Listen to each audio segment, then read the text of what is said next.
What's up guys, due to this record high inflation, high gas prices, high cost of living, we're hearing more stimulus provisions that are making their way through Congress. And now we've gotten word of a $4,567 check that you could be receiving if you're on SSI, SSI due to the cost of living adjustments. And this is your stimulus check update, stimulus package update, and breaking news update. And take a look at some of these headlines, you guys. Record high inflation could mean a bigger social security cost of living adjustment in the year of 2023. As they're saying, inflation is out of control. Social Security COLA could exceed at 9% for 2023. If inflation keeps rising, the Social Security will checks and 2023 looks like with the new COLA. Well, as I already let you know, we're hearing these checks could be as large as $4,567 due to this record high inflation. Now here's something that has not been mentioned very much, and that is the fact that there's actually $800 billion worth of leftover funds that have been untouched, unused, and we're hearing why don't you reallocate those funds and use them for the other things. Well, we're actually hearing that's taking place right now. Take a look at this, you guys. These 8 states were forced to return stimulus funds. So in the American Rescue Plan that was passed back in the March of 2021, that last stimulus package, there was $350 billion that was sent out to state, counties, and cities for them to use for their own stimulus packages. In many cases, their own stimulus checks, like we saw with the Golden State stimulus checks and a variety of different states sending out funds. Well, turns out there were 8 of them that did not use all the funds. It sounds like they've taken them back and they've given them back to the federal government to redistribute in some other form. I'm gonna let you know 8 states and how much money that is going back, so I'm gonna get you caught up on the latest, you guys. We're gonna dive right in. Alright, so first off, let's get into this COLA increase. Link in the description below to this article that just came out today. And this is one says Social Security while we checks in 2023 look alike with new COLA 2022 gave Social Security beneficiaries the biggest benefits compared to 2021 thanks to the rise in COLA from inflation. Now, with rates still breaking records at a rapid pace, it seems that 2023 will see a large COLA increase as well. COLA is based on the Consumer Price Index at the end of the year. Now, in March, inflation surged up to 8.5%. The newest projection, according to the Sun, is looking like 8.9%, almost 9% for 2023, based on the data from the Senior Citizens List. The average checks in 2021 are worth $1,657 and the max is $4,194. If the 8.9% comes to pass in 2023, that would boost average checks to $1,804 and the max at $4,567. Now, the previous projection was 7.6%. To help offset inflation, the Federal Reserve currently is increasing interest rates.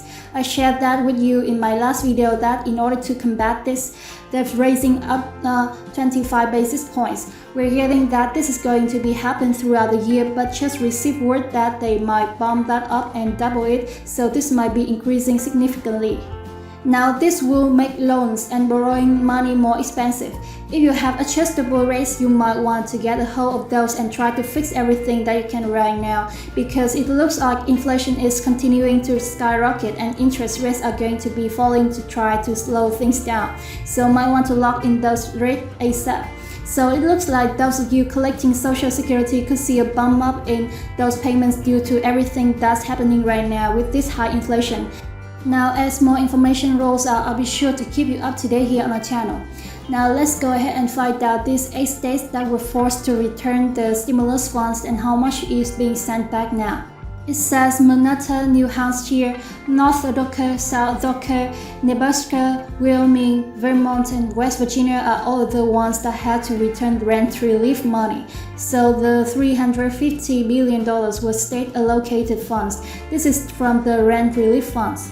This is a totally different distribution of funds that went out, and it says those funds are being reallocated to states with a greater need for them.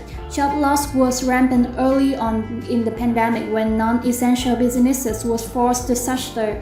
That caused a lot of people to fall behind on their housing payments.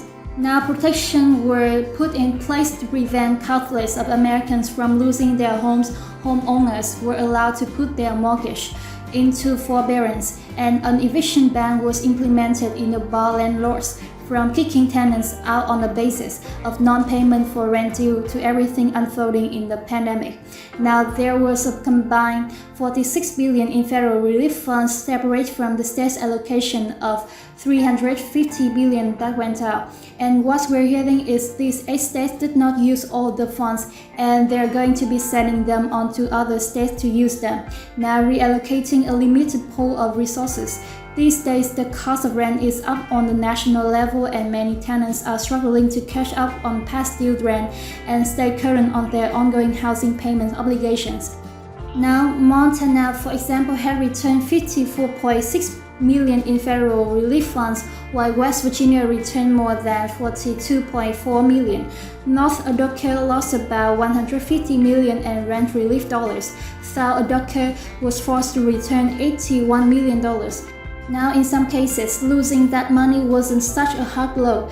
North Dakota, for example, believes they had enough remaining relief funds to give out aid to those who still require it. And South Dakota's Governor Kristi Noem said that the money for the states wasn't really necessary. Wyoming, meanwhile, has given back $164 million in federal relief funds. But in that state, 70% of the homes are owner-occupied.